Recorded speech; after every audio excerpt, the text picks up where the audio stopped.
Bienvenidos a una nueva edición de Visión Internacional 2025. En este caso tenemos el placer de contar con el profesor Juan Pablo Sánchez, quien es docente de la Facultad de Derecho de nuestra Casa de Estudios y asimismo tiene un máster en Derechos Humanos por la Universidad de Navarra. Entonces, bienvenido, profesor.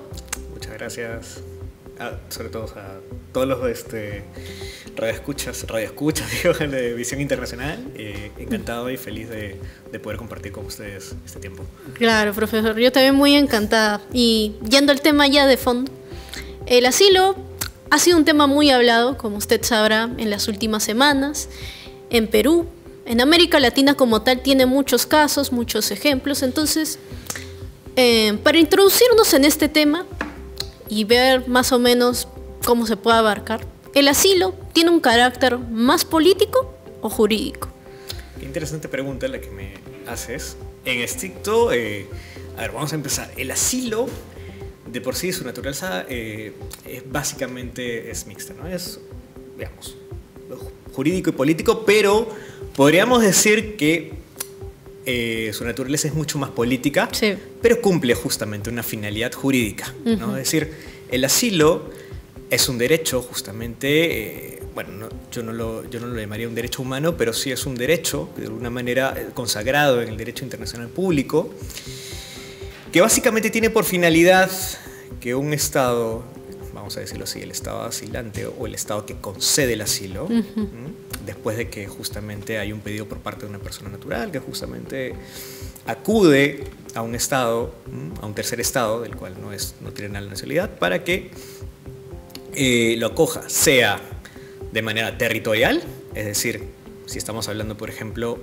de si yo fuera el caso mío, ¿no? Si yo soy peruano, pero por ejemplo, de alguna manera quiero solicitar asilo a Ecuador, lo puedo hacer, puedo pedir asilo territorial, es decir, ir directamente a suelo ecuatoriano y asilarme, hacer efectivo el asilo. Y la segunda modalidad es de manera extraterritorial, es decir, yo solicito el asilo al Estado de Ecuador, pero para poder asilarme, vale la redundancia, dentro de una sede diplomática, ¿no? Entonces, que goza de ese carácter extraterritorial. Pero sí, ¿y cuál es la finalidad del asilo? Pues la finalidad del asilo es básicamente brindar protección jurídica a la persona por considerar que existen razones suficientes para sospechar de que hay una persecución política. Una persecución política, y es que justamente el asilo sería una garantía, una institución que garantiza, una institución de derecho público internacional, de derecho internacional público, que garantiza de alguna manera la protección de la persona humana, claro, ante casos que de alguna manera suponen, en estricto sensu, una persecución política. Ahora bien, la persecución política, en el siglo XX inicialmente era muy grotesca, digamos, como los casos de Ayala Torres, por ejemplo, claro, ¿no? La persecución era directamente política y evidentemente política. Pero en los últimos años, y concretamente en los últimos 20 años, esa persecución política también puede darse mediante la activación del sistema judicial, lo que llamamos lawfare, ¿no? Claro. Es cuando el sistema judicial de alguna manera se subordina a intereses políticos o a intereses ideológicos, pues, y que afectan gravemente el debido proceso y otras garantías, ¿no? Que de alguna manera son o corresponden a derechos humanos, pues estamos justamente ante causales para invocar o para activar el asilo, ¿no? Y justamente el caso Ayala Torres es importante de recordar porque, bueno, en la época, lo que la Corte Internacional de Justicia determinó es que conforme al derecho internacional de la época no había una obligación de entregar el salvoconducto, y justo ahora sí lo es, porque está incorporado en la Convención de Caracas de 1954, pero justo este tema del otorgamiento del salvoconducto es algo interesante, ¿no? Algo que siempre se debate en cada caso de asilo diplomático que hay. Entonces, mi pregunta, profesor, sería, ¿por qué el otorgamiento del salvoconducto no es una costumbre universal? A ver, empecemos justamente aclarando o precisando que el asilo, vamos a decirle el asilo en este caso, para concretar al asilo, sobre todo entre comillas, entre paréntesis diplomático, conjuntamente es una institución jurídica, política, pero que nace como una costumbre jurídica, ¿no? Y nace sobre todo en el seno justamente del sistema interamericano, ¿no? Nace justamente, podríamos considerar que es una contribución de, casualmente, sin pensarlo quizá, de Latinoamérica hacia el mundo, ¿no? Hacia el mundo del derecho público internacional. ¿Por qué latinoamericana? Porque básicamente aquí en esta parte del mundo, desde el inicio del siglo XX, dada la inestabilidad y dada la precariedad de nuestras democracias, pues lo que hacían las personas que obviamente estaban en el poder, ¿no? y ante enemigos políticos, pues básicamente lo que hacían era activar pues una persecución política, ¿no? Como el caso de La Torre, que tuvo que irse a la embajada colombiana. Ahora bien, esto después, conforme una costumbre jurídica va adquiriendo de alguna manera sentido de obligatoriedad por parte de los estados, por parte de los sujetos de derecho internacional público, llega a ser codificado, ¿no? Como tú has mencionado, justamente en 1954 llega a ser justamente codificado, ¿no? En Caracas. Y es justamente... tiene esas particularidades, ¿no? El tema de la entrega de salvoconducto es algo muy, muy latinoamericano, quizá porque me atrevería a decir que eso sería... ¿Por qué el salvoconducto? ¿Cuál sería la importancia del salvoconducto? De alguna manera es que recordemos que nuestras democracias son precarias y en el sentido de que... y somos muy formalistas, ¿no? Que necesitamos de alguna manera una suerte de certificado en constancia para que decir que efectivamente el asilo está ya activado y ha comenzado a surtir efectos jurídicos, ¿no? Podría ser eso. De hecho, me atrevería a decirlo que será así. Ahora, y hay algo más. El asilo justamente es una contribución, como ya había dicho, ¿no? Justamente. Se rige por un principio, básicamente, a ver, el Estado al cual se le requiere o se le pide el asilo, tiene el derecho, tiene plena potestad de conceder o no el asilo. Claro. Está en todas sus... porque es una decisión política y soberana. Ahí uno puede reconocer que justamente la naturaleza es más política y no jurídica. El Estado que es solicitado, que es requerido, al cual se le requiere el asilo, pues no está en la obligación de conceder el asilo, y si lo concede no está en la obligación de expresar motivos o circunstancias, ¿no? Está eximido de motivar su decisión, porque es un acto de pleno poder, ¿no? Vamos a decirlo así, ¿no? Es un acto de soberanía. ¿Ya?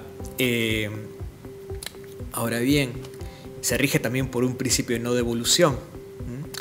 ¿Qué significa esto? Significa que, vamos a decirlo así, si es que una vez concedido el asilo, el Estado, al cual, el Estado que de alguna manera, el Estado frente al cual se pide el asilo, es decir, por ejemplo, y del cual se señala que hay persecución política, pues si requiere o vuelve a requerir la extradición, digamos, de la persona asilada para procesarlo, para investigarlo, para condenarlo o para hacer efectiva la condena, pues el Estado asilante tiene toda la potestad de negarse, no está en la obligación. Justamente ahí, como hay razón, tercer motivo por el cual se refuerza el carácter político. Claro. ¿No? Y esa sería básicamente un poquito la explicación, ¿no? Claro, y justamente el Estado asilante al final es quien califica la naturaleza del delito, si es político, la naturaleza de los hechos. Entonces, esto le da, digamos, más argumentos justamente al asilo como una costumbre regional de carácter más político. Y justamente sobre la naturaleza del delito es lo que se debatió bastante en cuanto al caso de Nadine Heredia, ¿no? Que ahí se ve, claro, la aplicación de esta costumbre regional. Entonces, yendo ya a este caso, y ya haciendo la última pregunta, profesor, ¿de qué manera puede terminar un asilo, en este caso, el de Nadine? Entiendo que es de qué manera puede cesar el asilo, exacto, los efectos del asilo. ¿Qué motivos podría invocar a ver, ¿qué motivos se podría saber? Ok, aquí hay dos puntos, ¿ya? Hay que precisar que la finalidad del asilo es, pues, proteger, ¿no? Proteger a la persona, que de alguna manera está alegando persecución política, justamente protegerla justamente del ejercicio abusivo del poder por parte del Estado que presuntamente está persiguiendo, ¿ya? La idea del asilo no es favorecer la impunidad, ¿no? Es eso, el otro gran reto o el otro gran riesgo o el otro gran interés al que se enfrenta el asilo, si es que es mal usado, ¿ya? Pero, a ver, vamos a decirlo así, el asilo no debería servir o ser utilizado para favorecer la impunidad ni para favorecer, pues, y sobre todo impunidad frente a comisiones de delitos de lesa humanidad, ¿no? Claro. Ahora bien, hecha esta salvedad, en el caso concreto de Nadine Humala, entiendo, bueno, de acuerdo a la información que manejo, entiendo que ella primero fue a la Embajada de Brasil, justamente para requerir asilo. Hasta ese momento no sabíamos si se trataba de que, si su pretensión era asilarse dentro de la embajada, ¿no? Que goza del privilegio de la extraterritorialidad, por una razón funcional, porque vamos, o sea, si las embajadas, los locales diplomáticos no gozarán de privilegios, claro, pues estarían sometidos, pues, al imperio, al jus imperium al poder arbitrario, al ejercicio del poder arbitrariamente por parte del Estado receptor. Exacto. Pero lo que hemos visto es que ella se ha ido a Brasil, es decir, ha pedido o se le concedió asilo territorial. Ella está dentro del territorio brasileño y, a ver, y acá voy a explicarlo con base en la información que dispongo, no es pormenorizada, pero digamos es por todos conocida. La idea que tengo y bueno, y que se ha manejado es que por parte de la defensa de Nadine Heredia, lo que ha alegado es que ha habido una cierta de vulneraciones al derecho humano al debido proceso, tanto de Nadine Heredia como de su esposo. Claro, obviamente su esposo prefirió afrontar la cárcel, pero ella no. Entonces, esas vulneraciones han sido cometidas contra derechos humanos que están vinculados al debido proceso, al ejercicio del derecho de defensa, a la prueba, ¿no? Hay cuestionamientos muy serios a la prueba, a los medios probatorios que habría usado, o que ha usado, mejor dicho, el Ministerio Público para acusar y luego efectivamente conseguir la condena de Nadine Heredia. Claro. Entonces, ese sería los principales argumentos para sostener que hay una persecución política. Es decir, lo que ellos estarían alegando es una suerte de lawfare, es decir, una persecución política a través o mediante el empleo de mecanismos que tienen mucho que ver con el sistema judicial de justicia, que estaría de alguna manera subordinado a intereses ideológicos de acuerdo a la posición de la defensa de Nadine Heredia. Entonces, eso es lo que ha motivado justamente a que y segundo, tenemos otro argumento ya también de carácter ya no penal ni de derechos humanos, sino de carácter derecho internacional público, que sería el hecho de que el Perú está justamente suscriptor de esa convención de 1954 de Caracas y por lo tanto tiene que ser pleno respetuoso, ¿no? O sea, digamos, la política exterior peruana está muy basada en el respeto del derecho internacional público, todas las costumbres jurídicas que tienen que ver con protección de derechos humanos. Entonces, eso ha motivado, al menos desde un punto de vista jurídico, el otorgamiento del derecho a asilo a Nadine Heredia, y se le entregó por eso el salvoconducto. Ahora bien, hay que puntualizar también que en derecho internacional público tenemos el principio del pacta sunt servanda, ¿no? Que es decir, oye, los tratados tienen que cumplirse. Ya, digamos, en la tradición latinoamericana eso está muy arraigado. Pero también es cierto, y acá también estamos ante una delgada línea, ¿no? Ante qué es lo que debe primar, ¿no? El derecho doméstico o el derecho internacional público. Claro. Y en muchos casos, por ejemplo, podríamos estar diciendo de que sí, que efectivamente nos puede caer tal o cual político, o podría incluso decirnos, oye, ¿no? Pero podría decirnos, ¿no? Muchas veces alegan, no, es que este político realmente hay indicios serios de cuestionamientos a nivel de corrupción, qué sé yo, como el caso de Ecuador, ¿no? Claro. El caso justamente del vicepresidente, del ex vicepresidente de Rafael Correa. Jorge Glass.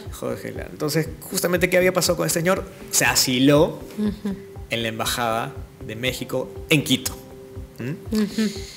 Ahora, de que había elementos que te podrían llevar a sospechar de que efectivamente está implicado en casos, sí, pero vamos a ver, estaba procesada y recién iba a ser procesada, investigada y todo lo demás. Claro. Pero lo cierto es que si tú ya estás de alguna manera, has conseguido fácticamente ser asilado dentro, por ejemplo, en este caso dentro de una embajada, lo cierto es que debes respetar las consecuencias jurídicas, bueno, de derecho público internacional, ¿no? O sea, el Estado que, digamos, que de alguna manera pretende juzgar debería aceptar esas consecuencias y no efectivamente, como hizo Ecuador, ¿no? El Ecuador de Noboa como presidente, ¿no? Que es mandar a las Fuerzas Armadas o a los policiales a intervenir, es decir, a ingresar, ¿no? De alguna manera a la embajada de México en Ecuador, justamente que configura espacio de soberanía, ¿no? Mexicana, ¿no? Por el principio de extraterritorialidad, ¿no? Y por una razón de funcionalidad. Entonces, ¿por qué? Porque estaríamos ya quebrantando instituciones que son de derecho internacional público, claro, ¿no? Y de alguna manera, sí, claro, podríamos decir, oye, pero, o sea, debemos intentar, debemos seguir teniendo confianza en el derecho internacional público, esa sería mi reflexión, ¿no? Y no, si bien es cierto, claro, quiero juzgarlo, quiero procesarlo, pues la idea es que se logre canalizar ese interés, que es legítimo y válido, a través de los mecanismos institucionales correspondientes de derecho interno, ¿no? O sea, aportando nuevos medios de convicción, digamos, levantando los cuestionamientos que tienen que ver con presuntas vulneraciones de derechos humanos, que están vinculados al debido proceso, y, ¿no? Y después, obviamente, canalizando esto a través de propuestas de extradición, ¿no? Claro. Entonces, para que justamente haya un equilibrio y digamos, no estemos vulnerando el derecho internacional público, porque eso también crea un mal precedente, ¿no? Recordemos que el derecho internacional público tiene como principal fuente jurídica, pues, la costumbre jurídica. Entonces, eso es lo que más prima antes que incluso la codificación, ¿no? O de principios y todo eso. En todo caso, profesor, por ejemplo, un motivo político como un cambio de gobierno es lo que podría cesar en todo caso. Sí, yo considero efectivamente que lo que principalmente podría cesar, ¿no? Podría ser un cambio de gobierno, y más que un cambio de gobierno, porque incluso a veces los gobiernos pueden cambiar, pero la política exterior de un Estado no. Claro. Tendría que ser un cambio radical, no solamente de gobierno, sino de la política exterior brasileña para revocarle, ¿no? Digamos que más está en manos del Estado receptor, del Estado asilante, perdón, en evaluar, ¿no? Y en cambiar o en quitar los beneficios del asilo, ¿no? En el caso concreto. Claro, muchas gracias, profesor, por esta discusión, y muchas gracias a ustedes por visitarnos en nuestra nueva edición de Visión Internacional, y nos estamos viendo en la próxima edición. Muchas gracias como instituciones, digamos, ¿no?